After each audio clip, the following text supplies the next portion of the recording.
नमस्कार मित्रांनो, सातारची मार्क्सवाली ताई या चॅनलवर तुमचं मनापासून स्वागत आहे. मित्रांनो, ही घटनाकथा हैदराबादमधील आहे. फेब्रुवारी 2026. सीताराम एक साधा मेहनती सॉफ्टवेअर इंजिनियर.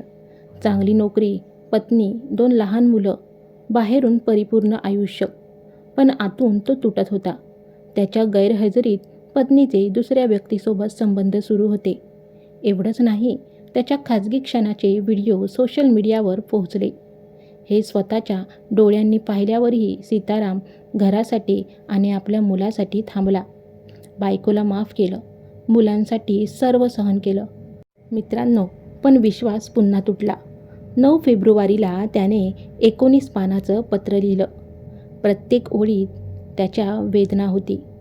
आणि पहाटे हुसेन सागरमध्ये उडी मारून त्याने आपलं आयुष्य संपवलं.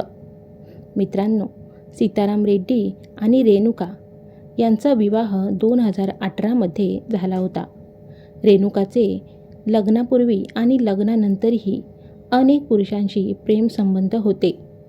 सोशल मीडियावर तिचे काही आक्षेपार्ह व्हिडिओ त्याने पाहिल्यानंतर सीताराम यांना धक्का बसला. रेणुकाने आपल्या लहान मुलांना घरात कोंडून कोणालाही न सांगता आपल्या प्रियकरासोबत गोव्याला सहलीला गेली होती. आत्महत्येपूर्वी सीताराम यांनी 12 पानाचं एक सविस्तर सुसाईड नोट लिहिली होती. त्यामध्ये त्यांनी पत्नीच्या अनैतिक संबंधाचा आणि तिने दिलेल्या त्रासाचा उल्लेख केला आहे. त्यांनी पुरावा म्हणून एक पेन ड्राईव्ह देखील मागे ठेवलं होतं. पत्नीच्या वागणुकीमुळे मानसिक तणावात असलेल्या सीताराम यांनी हुसेन सागर तलावात उडी मारून आत्महत्या केली. मित्रांनो, धक्कादायक बाब म्हणजे त्या बाईने पतीच्या मृत्यूला महिना पूर्ण होण्याआधीच त्या रेणुकाने तिच्या प्रियकराशी दुसरे लग्न केले.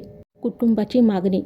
सीताराम यांच्या वडिलांनी आपल्या मुलाच्या मृत्यूला सूनच जबाबदार असल्याचे म्हटले असून तिला कठोर शिक्षा व्हावी अशी त्यांनी मागणी केली आहे.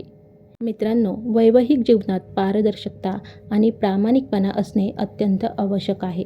जर लग्नापूर्वी किंवा लग्नानंतर काही समस्या असतील तर त्या लपवून ठेवण्यापेक्षा किंवा जोडीदाराचा विश्वासघात करण्यापेक्षा संवाद साधून किंवा कायदेशीर मार्गाने वेगळे होणं केव्हाही चांगले. कौटुंबिक छळ किंवा मानसिक त्रासामुळे टोकाचे पाऊल उचलण्याऐवजी पीडित व्यक्तीने आपल्या कुटुंबाशी बोलावे किंवा समुपदेशनाची मदत घ्यावी. आत्महत्येमुळे प्रश्न सुटत नाहीत, उलट मागे राहिलेल्या मुलांचे आणि पालकांचे आयुष्य उद्ध्वस्त होते. केवळ मुलांच्या भविष्याचा विचार करून चुकीच्या गोष्टी सहन करत राहणे कधीकधी जीव घेणे ठरू शकते. अशा वेळी समाजाने आणि कुटुंबाने पीडित व्यक्तीच्या पाठीशी ठामपणे उभे राहिले पाहिजे. भारतीय कायद्यानुसार कोणत्याही व्यक्तीला आत्महत्येस प्रवृत्त करणे यांच्यावर कलम 306 हा एक गंभीर गुन्हा आहे.